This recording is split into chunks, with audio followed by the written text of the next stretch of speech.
자, 지난주 금요일 과제였던 지구 지키기 카드 뉴스 만들기 실시간 제출이 확인되는 거여서 쌤한테 주말 내내 반가운 알람이 계속 왔었거든요. 자, 처음 해보는 거라 어려웠을 텐데 너무 고퀄로 잘 만들어준 친구들이 많아서 역시 하나를 가르쳐주면 열을 할 줄 아는 친구들이라는 생각에 더욱 기대가 업 되는 중이랍니다. 자, 여기 1반부터 4반 친구들 거 지금 보고 계시고요. 5반에서 8반 친구들도 잘해서 제출해줘서 고맙습니다. 자, 이번 주까지만 더 받아보고 이 링크는 삭제하도록 할 거고요. 여러분들 작품은 쌤이 잘 저장해 두었습니다. 나중에 전시를 할 수도 있고 그 생기부 과세특에 기록을 해줄 예정이니까 아직 제출 안 한 친구들은 자, 이번 주까지 제출해 주도록 할게요. 이번 주 일요일 날까지 받아보도록 하겠습니다. 안녕하세요. 5월 20일 수요일 과학 수업입니다. 오늘은 영은쌤과 함께 공부해 보도록 할게요. 자, 모두들 지구는 안전하게 지켜내고 이 수업 듣는 거죠? 좀 전에 지구를 안전하게 지켜낸 것처럼 다음 주 등교해서도 코로나로부터 우리 스스로를 잘 지킬 수 있도록 학교 지침대로 잘 따라주길 부탁합니다. 그럼 이번 시간 단원명부터 확인해 볼게요. 교과서 66쪽과 노트 7쪽 함께 펴주시고요. 단원명은 공기 속에 숨은 수증기. 학습 목표는 상대 습도를 알고 기온에 따른 상대 습도의 변화를 설명할 수 있다. 적어보겠습니다.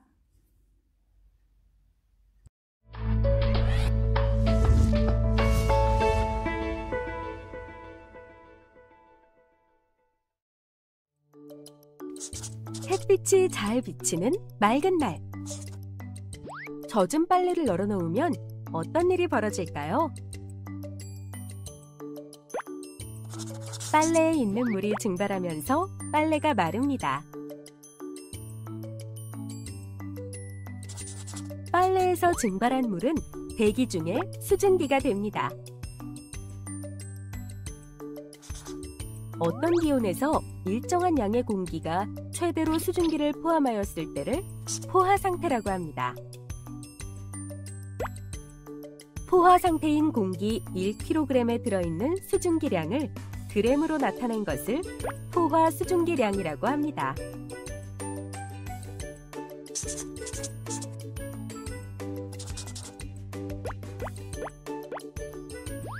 포화 수증기량은 기온이 높아지면 증가하고 기온이 낮아지면 감소합니다.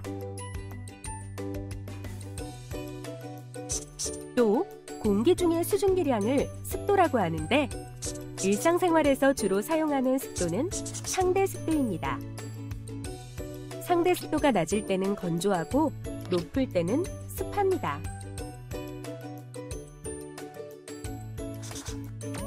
기온이 일정하면 포화 수증기량이 일정하므로 공기가 포함하고 있는 수증기의 양이 많아질수록 상대 습도가 높아집니다. 기온이 변하면 포화 수증기량이 달라지므로 공기가 포함하고 있는 수증기의 양이 일정해도 상대 습도가 달라집니다.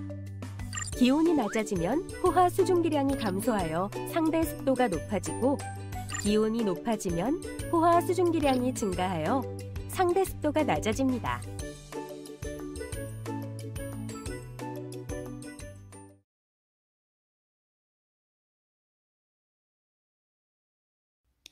자, 교과서 66쪽 도입 그림 좀 볼까요? 물방울과 수증기가 이야기하고 있죠. 물방울이 나도 공기 속으로 들어갈래 하니까 수증기가 난 공기 속이야. 자, 젖은 빨래를 널어놓으면 빨래가 마르죠. 그때 물방울과 수증기들이 이런 대화를 하고 있을 것 같아요.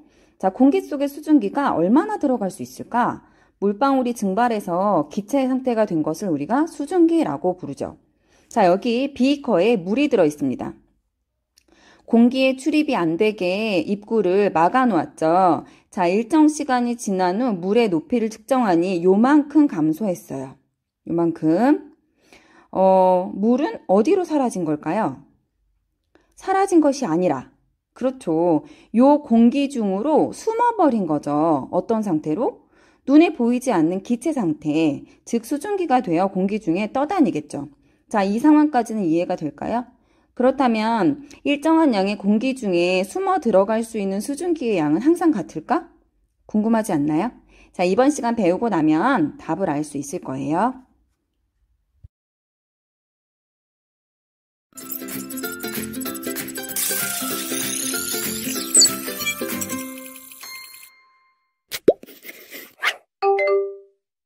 맑고 화창한 날에는 빨래가 잘 마르지만 장마철에는 잘 마르지 않습니다.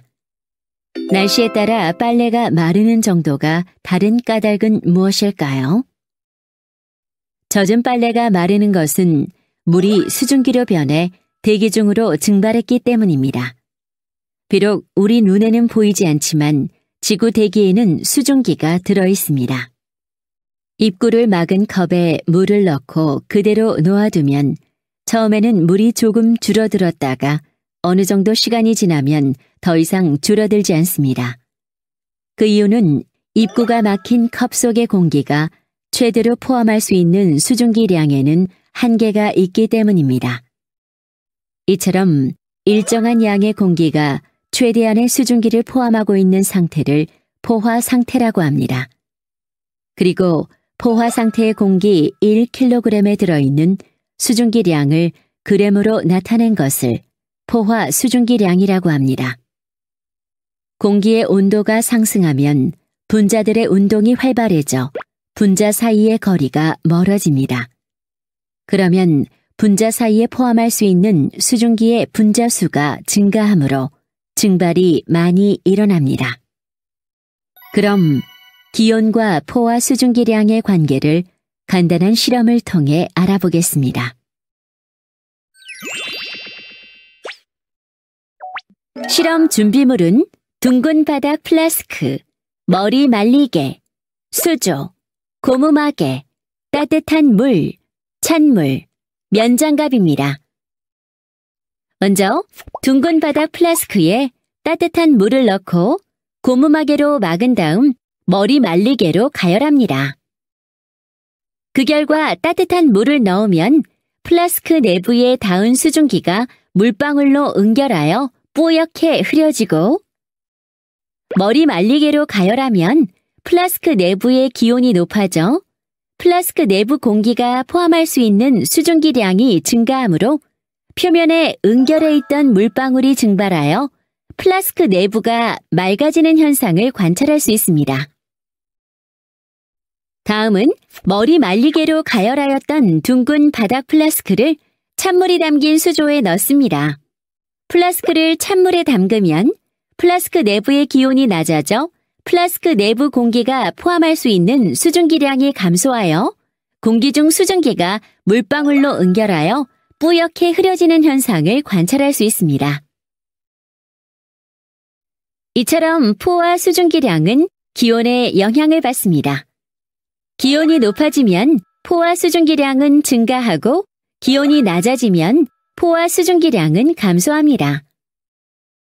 한편 불포화 상태의 공기를 냉각시키면 포화 수증기량이 감소하여 공기가 포화 상태에 이르고 더 냉각시키면 남는 수증기량은 응결하여 물방울로 변합니다. 이때 응결이 시작되는 온도를 이슬점이라고 합니다. 차가운 얼음물이 담긴 컵 표면에 물방울이 맺히는 현상이나 이른 아침에 이슬이 맺히는 것 등은 물체 주변의 공기가 냉각되면서 이슬점에 도달하여 응결이 일어났기 때문입니다. 지금까지 대기 중의 수증기에 대해 알아보았습니다. 자, 두 장의 사진을 비교해 볼까요? 자, 오른쪽 컵은 물에서 공기 중으로 나가는 물 분자의 수가 공기 중에서 물 속으로 들어가는 수증기 분자의 수와 같습니다. 여기 A하고 B가 개수가 같아요.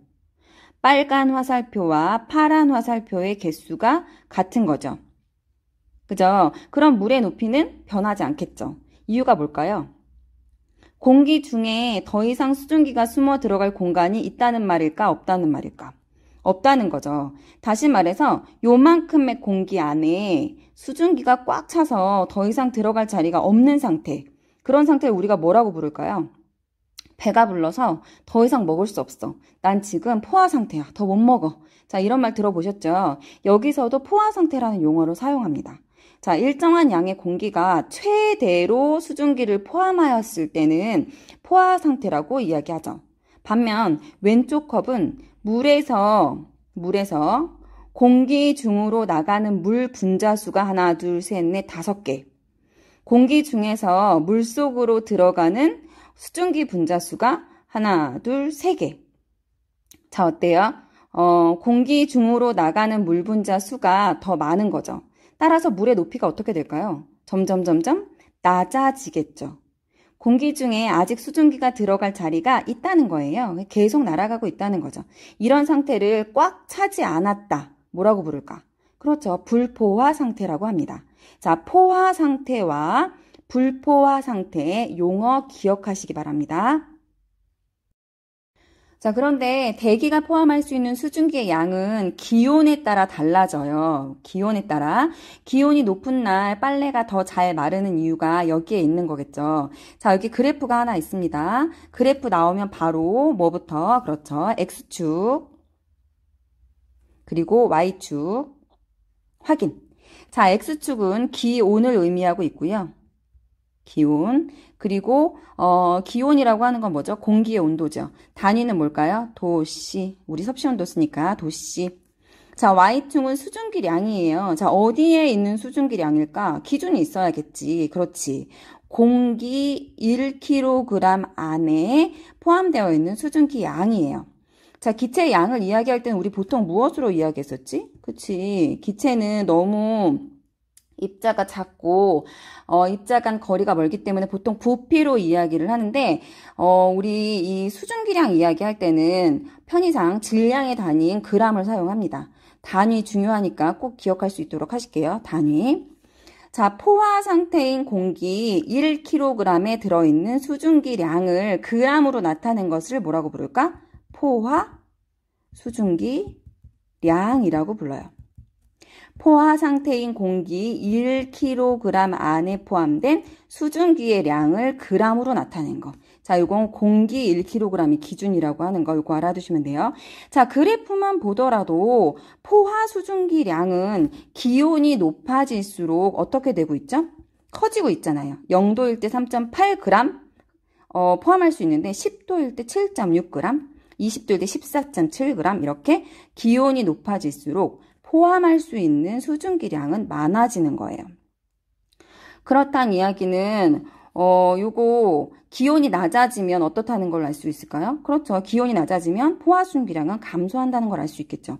암기가 아니라 그래프 해석이에요. 포화 수증기량 문제가 나오면 늘 이런 그래프가 함께 제시되거든요. 그래프 해석하는 연습을 많이 하셔야 돼요. 자, 그러면 여기서 20도씨 확인해 보도록 할게요. 20도씨에서 포화 상태인 공기 1kg, 여기 1kg 기준이 바로 Y축이니까 1kg 속에 포함된 수증기량은 얼마일까? 그렇죠. 20도씨를 쭉 올라가서 그래프 곡선상에 만나는 요 지점을 읽어주시면 돼요. 얼마예요? 그렇죠. 곡선 위에 있는 점들은 그 기온에서의 포화 상태라고 하는 걸 이해하셔야 돼요. 그렇다면 그대로 찾아서 읽어주면 되겠지. 그렇지. 14.7g이 됩니다. 자, 포화 수증기량 곡선을 자세히 이해해 보도록 할까요? 자, 예를 들어서 여기 교실이에요. 자, 지금 의자가 2개 있는데 이 의자 개수를 한번 늘려보도록 할게요. 자, 의자를 몇 개로 늘릴 거냐면 의자를 10개로 늘려볼게요. 10개 맞나요? 하나, 둘, 셋, 넷, 다섯, 여섯, 일곱, 여덟, 아홉 개네요. 10개로 늘려볼게요. 하나, 둘, 셋, 넷, 다섯, 여섯, 일곱, 여덟, 아홉, 10개. 자, 의자가 이렇게 10개가 있습니다. 자, 지금은 친구들이 한 명도 없지요. 자, 그럼 이제 친구들이 한 명씩 들어와 보도록 할게요. 자, 친구들이 한 명씩 들어옵니다. 자, 들어와서 의자에 이렇게 앉아줄 거예요. 자, 몇 명 들어왔어요? 하나, 둘, 셋, 넷, 5명. 자, 그럼 봐봐. 원래는 10개의 의자가 있었는데 친구들이 5명 들어와서 앉았잖아요. 그럼 아직 몇 자리가 남아있는 건가요? 5자리가 남아있지. 자, 그럼 이런 상태를 어떤 상태라고 부를까? 포할까? 불포할까? 그렇지. 이 상태는 지금 불포화 상태예요. 자, 그러면 이거의 비율에서 우리가 상대 습도를 구할 수 있으면 될 것 같은데, 자, 상대 습도라고 하는 건 뭐냐면, 원래 10명의 친구들이 들어와야 되는데, 지금 5명의 친구들밖에 없는 거야. 그 비율을 우리가 보통 상대 습도라고 이야기를 해요. 이걸 수증기로 비유하면, 그렇죠. 자, 상대 습도란 이야기 조금 이따 다시 한번 선생님이 이론 정리할 건데, 여기서 우리가 계산 가능할 것 같아서 선생님이 뭐 미리 얘기를 해보는 거야. 자, 그러면 상대 습도를 한번 구해보면, 원래는 몇 자리 있어야 되는데, 원래는 10자리가 있는데, 그 중에서 몇 명이 들어왔다고? 5명이 들어왔어. 비율이 상대 습도라 그랬으니까 곱하기 100을 해주면 되겠죠. 그럼 얼마일까요? 그렇지. 50%. 50%. 자, 상대 습도는 단위가 퍼센트가 돼요. 그죠? 자, 요거 알아두시면 됩니다. 자, 그러면 지금 현재 어떤 상태라고? 불포화 상태라는 거지. 그럼 이 상태에서는 어떻게 될까? 이 상태에서는 친구들이, 다시 들어오는 거죠. 더 들어올 수 있는 거지. 자, 친구들이 그러면 더 한번 입장해 보도록 할게요. 한 명 더 들어오고, 셋, 넷, 다섯. 자, 이렇게. 자, 이번엔 어때? 빈자리가 없잖아요. 자, 빈자리가 없을 땐 우리 상대습도 어떻게 구하면 될까? 원래 10자리가 있었는데 10명이 꽉 찬 거야. 비율이니까 곱하기 100. 하면 몇 퍼센트? 100%. 이때의 상대습도를 100%라고 얘기하지. 이때 우리 무슨 상태라고 얘기할까요? 포할까? 불포할까? 포화죠. 여기 그래프 선상에 있잖아요. 이건 포화 상태예요. 이해되시나요? 예, 요 곡선상에 있으면 포화 상태라고 이야기를 하고 포화 상태일 때의 상대 습도는 몇 퍼센트? 100%라고 이야기합니다. 자, 그런데 옆반 친구들이 더 들어오고 있어요. 타반 출입 금지인데 생활 속 거리 두기 해야 되는데 자, 이렇게 들어왔어요. 자, 들어온 친구들은 앉을 자리가 없어요. 어쩌고 있어요? 벽에 다 이렇게 달라붙어 있죠. 이게 바로 뭘까요? 이게 바로 응결입니다. 우리 응결이란 이야기는 다음 시간에 저 성특쌤이랑 같이 공부하실 거예요. 자, 이게 바로 응결이에요. 포화 상태를 넘어서게 되면 더 이상 수증기 상태로는 여기 있을 수가 없는 거야. 자리가 없으니까. 그래서 물방울로 이렇게 응결하게 되거든요. 자, 어때요? 이렇게 모형으로 설명하니까 조금 이해가 쉬울까요? 예, 다음 주에 등교하게 되면 여기 모형처럼 한 명씩 1m 간격으로 천천히 교실로 들어가고 나가고 해야 돼요. 우르르 함께 다니는 건 안 되는 거 아시죠? 자, 그때 쌤의 이 설명을 기억할 수 있도록 하실게요. 자, 어제 날씨가 어땠죠? 네, 비가 왔습니다. 보통 날씨를 이야기할 때 기온, 여기 기온, 습도, 그 다음에 강수 확률 이런 정보들을 주죠. 자, 이 정보를 보고 뭘 할 수 있을까요? 기온. 자, 기온이 오후 3시에 27도였다가 점점점 낮아지는 걸 볼 수 있죠. 그러면 습도를 볼까요? 습도는 오후 3시에 55%였다가 점점점점 증가하고 있어요. 자, 습도란 우리가 무엇을 얘기하지? 습한 정도. 건조하다, 습하다 할 때 그 습한 정도를 이야기하죠. 공기 중에 수증기량에 따른 건데 과학에서 상대 습도를 우리가 보통 습도라고 이야기를 해요. 여기에 습도는 상대 습도를 얘기합니다. 다시 말하면 전체 공기 중에 들어갈 수 있는 수증기량 분의 그것에 대한 현재 수증기량을 이야기하는 거예요. 초등학교 때 아마 여러분들 상대습도까지는 들어봤을 겁니다. 상대습도란 현재 기온의 공기가 최대한 숨겨줄 수 있는 수증기량에 대한 실제 숨어있는 수증기량을 이야기하죠. 그런데 기온이 낮아지면 습도는 어찌 되고 있죠? 높아지고 있어요. 상대 습도가 누구의 영향을 받는다라는 걸 알 수 있어요? 상대 습도가 기온에 따라 달라진다라고 하는 거. 상대 습도가 기온에 영향을 받는다는 것을 알 수 있는 자료라고 볼 수 있습니다.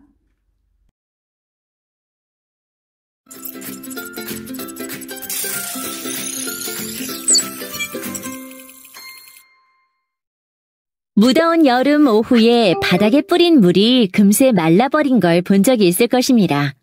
바닥에 뿌린 물은 어디로 간 것일까요? 아예 사라진 걸까요? 아니면 우리가 볼 수 없는 모습으로 바뀐 것일까요? 젖은 옷을 햇빛에 널어 놓으면 보송보송하게 마르는 것은 우리 눈에 보이던 물이 눈에 보이지 않는 수증기로 변했기 때문입니다. 이렇게 액체 상태인 물이 끓지 않고 기체인 수증기로 천천히 변하는 현상을 증발이라고 합니다. 증발된 수증기는 공기 중에 퍼져 있습니다. 공기 중에 있는 수증기의 양을 습도라고 하는데 수증기의 양이 많으면 습도가 높다, 수증기의 양이 적으면 습도가 낮다라고 표현합니다. 즉, 공기의 습하고 건조한 정도를 나타내는 것이죠. 일상생활에서 주로 사용하는 습도는 상대 습도입니다. 상대 습도는 현재 기온의 포화 수증기량과 현재 기온의 실제 수증기량의 비를 백분율로 나타낸 값입니다. 이러한 상대 습도가 실제 수증기량과 기온에 따라 어떻게 달라지는지 알아봅시다. 기온이 20도로 일정할 때 포화 수증기량은 14.7g이며 그림 가의 실제 수증기량은 5.5g, 그림 나의 실제 수증기량은 8.5g, 그림 다의 실제 수증기량은 13.6g입니다. 현재 기온에서 포화 수증기량과 실제 수증기량의 비를 백분율로 나타낸 상대 습도를 비교하면 그림 다가 가장 높고 그 다음은 그림 나, 가장 낮은 상대 습도를 가지는 것은 그림 가입니다. 다음은 실제 수증기량은 7.0g으로 일정하고 그림 라는 기온이 10도, 그림 마는 기온이 20도, 그림 바는 기온이 30도인 경우입니다. 기온이 증가하면 포화 수증기량이 증가하므로 현재 기온에서 포화 수증기량과 실제 수증기량의 비를 백분율로 나타낸 상대 습도를 비교하면 그림 라가 가장 높고 그 다음은 그림 마, 가장 낮은 상대 습도를 가지는 것은 그림 바입니다. 이처럼 기온이 일정하면 포화 수증기량이 일정하므로 공기가 포함하고 있는 실제 수증기량이 많아질수록 상대 습도가 높아집니다. 반면 기온이 변하면 포화 수증기량이 달라지므로 공기가 포함하고 있는 수증기의 양이 일정해도 상대 습도가 달라집니다. 즉, 기온이 낮아지면 포화 수증기량이 감소하여 상대 습도가 높아지고 기온이 높아지면 포화 수증기량이 증가하여 상대 습도가 낮아집니다. 이와 같이 상대 습도는 공기 중의 수증기량과 기온에 따라 결정됩니다. 비가 오면 맑은 날보다 공기 중에 실제 수증기량이 많아져 상대 습도가 높습니다. 맑은 날에는 하루 동안 대기 중의 실제 수증기량은 크게 변하지 않고 기온에 따라 포화 수증기량이 변하므로 기온과 상대 습도가 대체로 반대로 나타납니다. 기온이 낮은 새벽녘에는 상대 습도가 가장 높고 기온이 가장 높은 오후 2시에서 3시경에는 상대 습도가 가장 낮습니다. 지금까지 상대 습도에 대해 알아보았습니다. 자, 그럼 교과서 67쪽에 그림 함께 보도록 할게요. 자, 기온이 일정할 때, 여기 보면 기온이 일정할 때, 기온이 일정하다는 것은 포함할 수 있는 포화 수증기량이 같다는 거죠. 포화 수증기량이 일정하다는 얘기예요. 기온이 일정하다는 것은 그 상태에서 실제 수증기량이 그림처럼 5.5g에서 8.5g으로 13.6g으로 이렇게 달라질 때 상대 습도 어떻게 될까요? 기준량이 같아. 여기 봐봐. 이 바깥에 동그라미. 기준량이 같은데 실제 값이 점점 커지면 비율은 당연히 어떻게 될까요? 커지겠죠. 따라서 상대 습도는 뭐가 가장 크고? 다가 가장 크고. 그죠? 그 다음에 나, 가 순서가 됩니다. 자, 상대 습도의 단위는 뭘까요? 백분율이니까 당연히 퍼센트가 되겠지. 퍼센트. 자, 정리하자면 기온이 일정하면 포화 수증기량 일정합니다. 따라서 공기가 실제 포함하고 있는 수증기량이 많을수록 상대 습도는 어떻게 될까요? 높아지고. 상대 습도는 높아지고. 종소리 들리시죠?